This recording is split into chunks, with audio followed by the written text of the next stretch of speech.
Hey everyone, स्वागत है आप सभी का आपके अपने यूट्यूब चैनल पे। हम लोग बच्चों क्लास 10th का chapter number 10 light reflection and refraction कर रहे थे, जिसमें हम लोगों ने अभी तक मिरर के बारे में पढ़ लिया और रिफ्लेक्शन के बारे में हम लोगों ने पढ़ लिया। आज की वीडियो में हम लोग रिफ्रैक्शन जानेंगे कि रिफ्रैक्शन क्या होता है। तो उससे पहले अगर आप लोगों ने अभी तक चैनल सब्सक्राइब नहीं किया है तो आप लोग प्लीज़ चैनल सब्सक्राइब कर दीजिए, ताकि जो आने वाली नोटिफिकेशंस हैं वीडियोज़ की वो आपके पास आती रहें। तो चलिए शुरू करते हैं। हमें आज जो टॉपिक पढ़ना है वो हमारा है रिफ्रैक्शन। रिफ्रैक्शन को हिंदी में हम लोग अपवर्तन कहते हैं। हिंदी में इसे अपवर्तन कहा जाता है। अब ये अपवर्तन होता क्या है, ठीक है। देखिए, आपने देखा होगा कि कभी कभी हम लोग किसी भी ऐसे मीडियम से, शीशे से या कोई दूसरे मीडियम से अगर हम लोग लाइट पास करते हैं तो लाइट पास करने की वजह से क्या होता है, वो लाइट जो है सीधी डायरेक्शन में ना जाके थोड़ी बहुत बेंट हो जाती है। तो वो फेनोमेना हमारा रिफ्रैक्शन की वजह से ही होता है। और रिफ्रैक्शन में होता क्या है, जब भी कोई हमारी लाइट रेयर मीडियम से डेंसर मीडियम की तरफ पास करती है, यानी कि कम घनत्व वाले माध्यम से जब ज़्यादा घनत्व वाले माध्यम में, या जब ज़्यादा घनत्व वाले माध्यम से कम घनत्व वाले माध्यम में, मीन्स रेयर टू डेंसर या डेंसर टू रेयर आ रही है, तो उसकी रे में क्या होता है, डिफ्लेक्शन होता है। मीन्स वो थोड़ी बहुत रे जो है वो बेंट हो जाती है। किस तरीके से होती है देखिए उसे। जैसे बच्चों हमारे पास यहाँ पे क्या है, एक ग्लास स्लैब है, एक शीशे का स्लैब है इतना मोटा सा।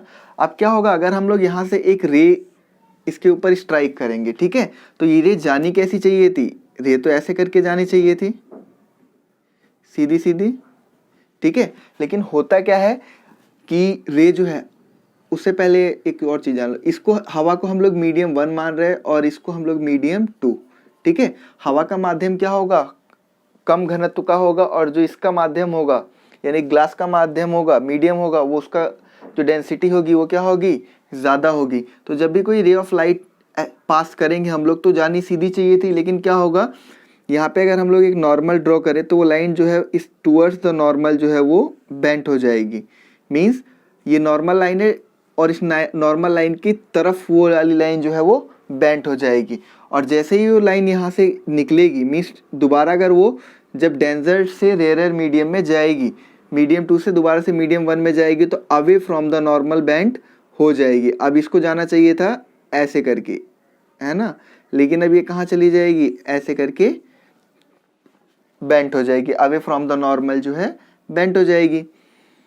तो यहाँ पे जो हमारा जब रे स्ट्राइक करती तो हम लोगों ने पढ़ा था कि यहाँ पे हमारा क्या बनता है, एंगल ऑफ इंसिडेंस, ठीक है।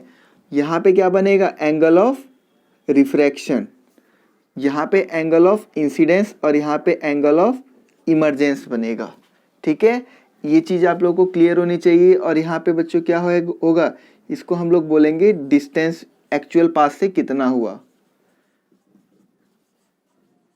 डिस्टेंस फ्रॉम एक्चुअल पाथ, यानी कि जो एक्चुअल पाथ था उससे इसका कितना डिस्टेंस हुआ। इस तरीके से हमारा क्या होता है, रिफ्रैक्शन का फेनोमेना काम करता है। देन लॉस भी आते हैं रिफ्रैक्शन के।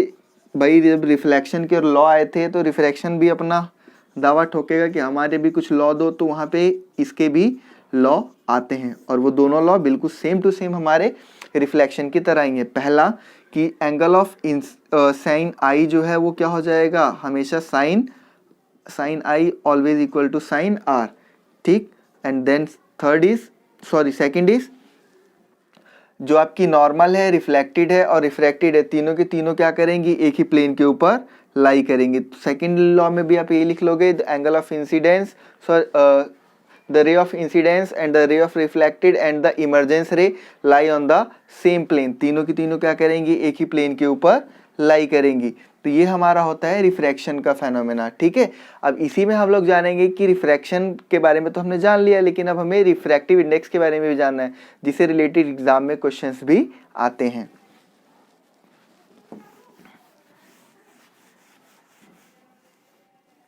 टॉपिक है हमारा ये रिफ्रैक्टिव इंडेक्स।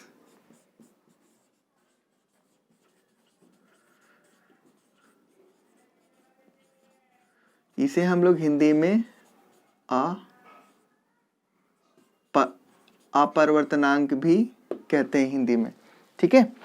अब ये हमारा रिफ्रैक्टिव इंडेक्स होता क्या है, देखिए अगर कोई भी रे ऑफ लाइट जो है वो हमारी क्या कर रही है, रेयर मीडियम से डेंसर मीडियम में जा रही है, डेंसर मीडियम से रेयर मीडियम में जा रही है, ठीक है। तो उसका जो रेशियो होता है, means speed of light medium 1 में कितनी थी स्पीड ऑफ लाइट, मीडियम 2 में कितनी थी। इन दोनों का जब हम लोग रेशियो निकालते हैं तो हमारा रिफ्रैक्टिव इंडेक्स निकल के आ जाता है।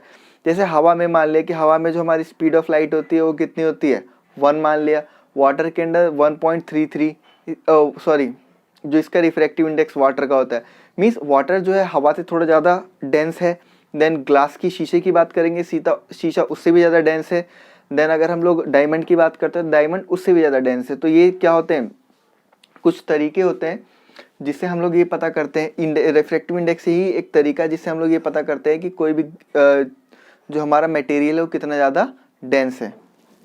तो देखिए यहाँ पे हम लोग कैसे निकालेंगे, जैसे कि हमें मान लिया रिफ्रैक्टिव इंडेक्स निकालने का फॉर्मूला क्या है,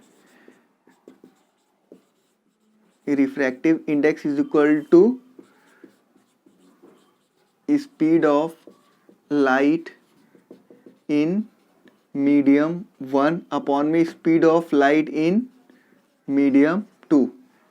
देखिए यहाँ पे मान लीजिए कि हमारे पास ये शीशा है, ठीक, इसका हमें क्या करना है रिफ्रैक्टिव इंडेक्स निकालना है।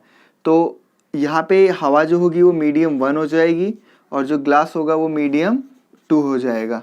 तो जैसे अगर हमें यहाँ पे दे रखा है, क्वेश्चन हम लोग अपने आप ही बना लेते हैं। अगर जैसे हमें यहाँ पे दे रखा है जो स्पीड ऑफ लाइट एयर के अंदर है वो कितनी है 3 × 10⁸ मीटर पर सेकेंड, और ग्लास के अंदर कितनी है 2 × 10⁸ मीटर पर सेकेंड। तो इसका रिफ्रैक्टिव इंडेक्स हमें निकालना है। तो कैसे निकालेंगे, RI is equal to speed of light in medium 1 रखेंगे 3 × 10⁸ और यहाँ पे 2 × 10⁸ मीटर पर सेकेंड। तो दोनों कैंसिल आउट हो जाएगा। तो यही रीज़न है कि जो रिफ्रैक्टिव इंडेक्स होता है उसकी ऐसा यूनिट नहीं होती, ये यूनिट लेस होता है। 10⁸ से 10⁸ कट हो गई, 3 को 2 से डिवाइड करोगे तो 1.5 निकल के आ जाएगा। मीन्स जो ग्लास है उसका रिफ्रैक्टिव इंडेक्स कितना है 1.5 है। तो यहाँ पे हमने आज की वीडियो में 2 पोर्शन कवर अप किए। एक हमने रिफ्रैक्शन के बारे में जाना कि रिफ्रैक्शन क्या होता है, दूसरा हमने रिफ्रैक्टिव इंडेक्स के बारे में जाना। नेक्स्ट वीडियो में हम लोग लेंस के बारे में पढ़ेंगे कि जैसे कि हम लोगों ने मिरर में इमेज फॉर्मेशन करी थी, तो सबसे पहले हम लोग लेंस को जानेंगे और उसके रे डायग्राम्स वगैरह बनाएंगे। उसके बाद हम लोग आगे प्रोसीड करेंगे किस तरीके से हम लोग उसको न्यूमेरिकल्स जो है वो करते हैं। आई होप आप लोगों को वीडियो अच्छी लगी। अगर वीडियो अच्छी लगी then please like this video and also comment on this video. Thank you for watching the video.